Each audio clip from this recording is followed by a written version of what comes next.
सीमा को लेकर थाईलैंड और कंबोडिया पिछली शताब्दी से जंग लड़ रहे हैं। उस इलाके में थाईलैंड ने कुछ ऐसी भड़काऊ हरकत कर दी जिससे युद्ध जैसे हालात फिर से पैदा हो गए हैं। थाईलैंड की सेना ने सीमा क्षेत्र में कंबोडिया की बनाई एक विष्णु मूर्ति गिरवा दी है।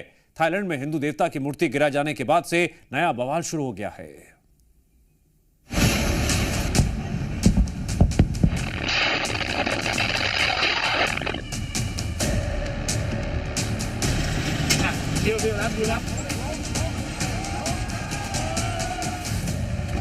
इसे कहते हैं किसी पर गुस्सा किसी पर वार। थाईलैंड की सरकार ने हिंदी की इस कहावत पर गौर नहीं किया और दे दिया आदेश सेना को भगवान विष्णु की प्राचीन मूर्ति को गिराने का।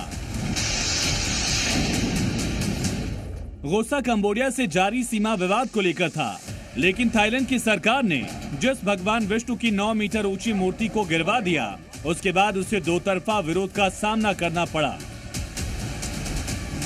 थाई कंबोडिया सीमा पर भगवान विष्णु की मूर्ति जिस तरह गिराई गई, उस पर भारत ने सख्त ऐतराज जताया है। कंबोडिया में भगवान विष्णु की मूर्ति खंडित की गई। थाईलैंड सेना पर मूर्ति खंडित करने का आरोप। कंबोडिया और थाईलैंड सीमा पर मूर्ति बनी थी। 9 मीटर ऊंची विष्णु जी की मूर्ति बुलडोजर से खंडित। सीमा विवाद को लेकर थाई सेना ने खंडित की मूर्ति। थाईलैंड और कंबोडिया में चल रहा है सीमा विवाद।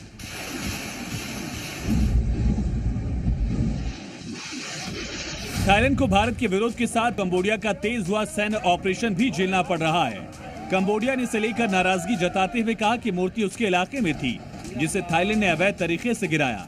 मूर्ति तोड़े जाने पर आरोपों के बाद थाईलैंड और कंबोडिया के बीच जारी सीमा विवाद अब और खतरनाक स्तर पर पहुंच गया है।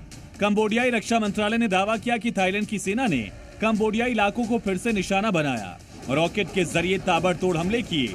भारी नुकसान की आशंका भी जताई गई। वहीं दूसरी तरफ थाईलैंड के खोकसुंग में कंबोडिया के भी हमले की तस्वीर सामने आई, जिसमें हमलों के दौरान हुए विस्फोट में 2 मासूमों की जान बाल बाल बच गई। थाईलैंड कंबोडिया के इलाके पर हमला करने के लिए टाइप 85 रॉकेट का इस्तेमाल कर रहा है, जो एक बार में 30 राउंड फायर करता है। कंबोडिया का कहना है कि भगवान विष्णु की मूर्ति 2014 में थाईलैंड की सीमा से करीब 100 मीटर अंदर अपनी तरफ बनाया गया। ये सैलानियों के बड़े आकर्षण का केंद्र था। प्रिय विहार के इस इलाके को लेकर थाईलैंड और कंबोडिया के बीच 6 महीने से विवाद चल रहा है। जून में दोनों देशों के बीच जंग हुई थी। हालांकि ट्रंप की मध्यस्थता के बाद सीज फायर हुआ, लेकिन विष्णु मूर्ति तोड़े जाने के बाद ये विवाद फिर से जंग के स्तर पर पहुंच चुका है। ब्यूरो रिपोर्ट, जी मीडिया।